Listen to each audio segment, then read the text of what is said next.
જગદંબા રેસિડેન્સીમાંથી બોલીએ છીએ અને અમારું પાણી એટલું ભરેલું છે કે ગટરો ઓવરફ્લો થાય છે. અમે 4 દિવસથી હેરાન થઈએ છીએ. બાળકો સ્કૂલે નથી જઈ શકતા. ગટરો ઓવરફ્લો થાય છે તો હવે ઘરોમાંથી પાણી ઉભરાય છે. અને તલાટી સાહેબને વાત કરી, સરપંચને વાત કરી, તમામ તંત્રોને વાત કરી છે, પણ આનો કોઈ નિવારણ આવતો નથી હજુ સુધી. આ બાળકો બેઠા ઊભા છે, સ્કૂલે કઈ રીતે એમને મૂકવા? અમારે શાકવાળું કોઈ નથી આવતું, દૂધવાળું કોઈ નથી આવતું, લાઇટો જતી રહી છે. અત્યારે કોઈ સુવિધા અમારી સોસાયટીની અંદર છે નહીં. પીવાનું પાણી પણ નથી અમારી સોસાયટીમાં. અત્યારે આ સુવિધા કરવાની ક્યાં નથી અમારે.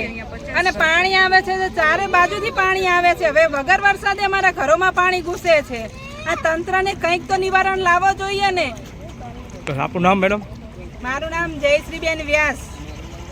અમે જગદંબા રેસિડેન્સીમાંથી વાત કરી રહ્યા છીએ. અત્યારે હાલ અમારી સોસાયટીના રોડ એટલા ગટરના પાણીથી અને કેનાલના પાણીથી પેક થઈ ગયા છે કે અમારે આવવા જવા માટે કોઈ સુવિધા છે નહીં. છોકરાઓને સ્કૂલ મૂકવા માટે ના શાકભાજીવાળા ના દૂધવાળા કોઈ આવી શકતું નથી. એટલે માન્યશ્રીને અમે વિનંતી કરીએ છીએ કે જલ્દીથી જલ્દી અમારી આ વાતનું નિવારણ લાવો. 4 દિવસથી અમે આ પરેશાનીથી અશક્ય એમ કે ગંભીર રીતે અમે હેરાન થઈ રહ્યા છીએ, પણ કોઈ નિવારણ નથી આવતો. અમારી આખી સોસાયટીના મહિલાઓ, સ્ત્રીઓ અને છોકરાઓ પણ અતિશય હેરાન થઈ રહ્યા છે. છોકરાઓને સ્કૂલે કઈ રીતે મૂકવા? અને આટલી ગંદકીની અંદર સાપ અને માછલીઓને એટલું ગંદુ થઈ ગયું છે કે કોઈ એની હદ નથી.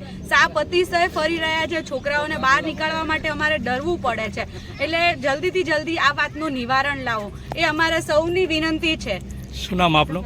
મારું નામ છે સોનિયા પરમાર.